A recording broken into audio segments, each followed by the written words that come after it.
السلام علیکم. بسم اللہ الرحمن الرحیم. حافظ صلی اللہ رسول کریم. سورہ بقرہ کے 18 مرکزی موضوعات میں سے ہمارا چوتھا مرکزی موضوع امت مسلمہ ہے.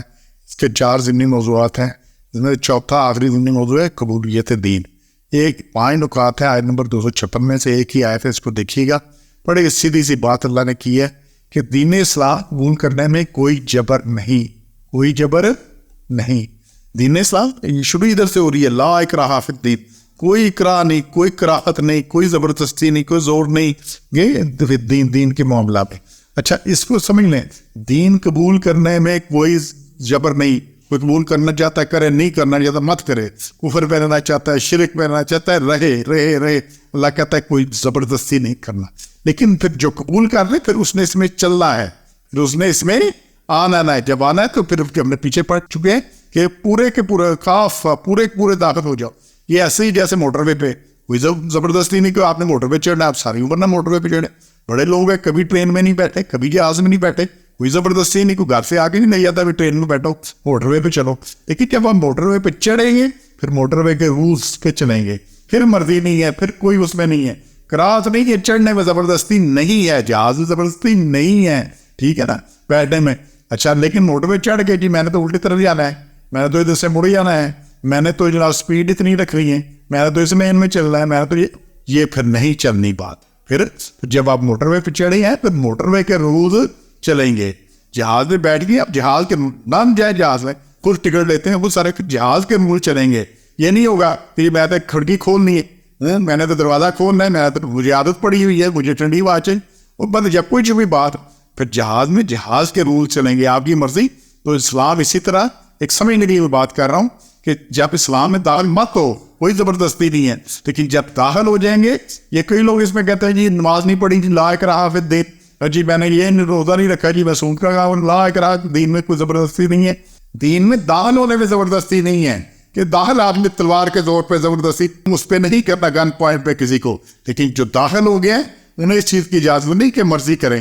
اسی لیے حدیث ہے کہ کافر اور مسلمان کے درمیان فرق نماز ہے. جب اللہ اکبر ہو جاتی، جو مسجد میں نہیں آتے انہیں کوئی مسلمان شمار ہی نہیں کرتا تھا، اس لیے منافق بھی مسجد نبوی بھی آ کے نمازیں پڑھتے تھے، مجبور تھے آنے پر. اچھا اس کے بعد اللہ نے ساتھ تبین الرشد من الغی، اور جدا ہو چکی ہدایت گمراہی سے. اللہ نے گمراہی اور ہدایت کو علیحدہ کر دیا. مطلب قرآن، ہدایت، اللہ کا حکم، نبی صلی اللہ علیہ وسلم کا طریقہ دین، یہ سارا چیز واضح ہو گئی ہے کہ، اور اس کے علاوہ جو کچھ ساری گمراہی ہے. اب گمراہی اور ہدایت اللہ نے کہا واضح کر دی گئی، علیحدہ کر دی گئی، چھاڑ دی گئی ہے، سب پہ ہے. اسی میں آ رہا ہے اگلا ہے کہ اب جو نہ مانے گمراہ طاغوت کو اور یقین ہے اللہ پر تو اس نے پکڑا ایک مضبوط حلقہ. تو گمراہ طاغوت کو نہیں ماننا، تو گمراہ کرنے والے سب طاغوت ہیں. کیا ہیں؟ طاغوت ہیں. اور طاغوت کا انکار کرنا ہے، باطل کفتوں کا انکار کرنا ہے. کوئی چھوٹی ہو بڑی ہو، کچھ ہو، کوئی نقصان ہو، کچھ ہو، ایسے نہیں تھوڑے سے فائدے کے لیے یا جرت کے اپنے مفاد کے لیے یا کمزوری کی وجہ سے طاغوت کی بات ماننا اللہ اس کی اجازت نہیں دیتا. اللہ کہتا ہے کہ جو طاغوت کو چھوڑ دیتا ہے اور اللہ کو پکڑ لیتا ہے، وہ یؤمن باللہ ہے، یؤمن باللہ اللہ پر ایمان لاتا ہے، فقد استمسک بالعروۃ الوثقی، اس نے ایک مضبوط حلقہ پکڑ لیا جو ٹوٹنے والا نہیں ہے. اللہ کہتا ہے اللہ کو پکڑنا، تو اللہ ہی مدد کرنے پر قادر ہے، اللہ ان سارا کچھ کرنے پر ہے. تو طاغوت کوئی طاغوت ہو، ہر خرابی طاغوت ہے، ہر خرابی طاغوت ہے، اور اس کا انکار نہیں کرنا.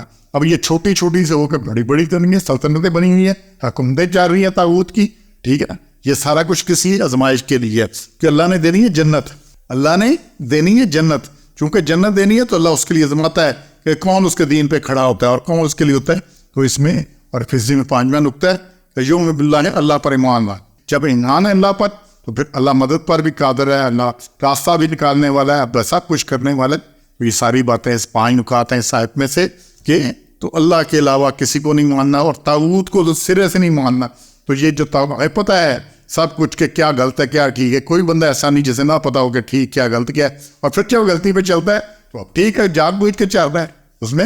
تو انسان کو جو قوت ارادہ دی گئی ہے وہ چاہے تو اپنے آپ کو اللہ کی مرضی کے تابع بنائے، اسی اطاعت کا نام دین ہے، اور چاہے تو اپنی قوت ارادہ کا آزادانہ استعمال کرے، اسی کا نام کفر اور گمراہی ہے. اب ہر انسان اس سب تو آزاد ہے اسلام کو اختیار کرے یا رد، مگر اسلام قبول کر لینے کے بعد اس سے اختیار نہیں رہتا کہ دین کے احکام و ہدایات کو اپنی عقل کی کسوٹی پر پرکھنا شروع کر دے، کچھ تسلیم کرے باقی کا انکار کرے اور چھوڑ دے، یہ بھی گمراہی ہے۔ اور نہ ہی اس سے دین اسلام کو اختیار کرنے کے بعد چھوڑنے کا اختیار رہتا ہے، تو مرتد ہونے کا بھی اختیار نہیں ہے۔ اسلام میں مرتد کس کا قتل ہے۔ سبحان ربک رب العزۃ عما یصفون وسلام علی المرسلین والحمد للہ رب العالمین۔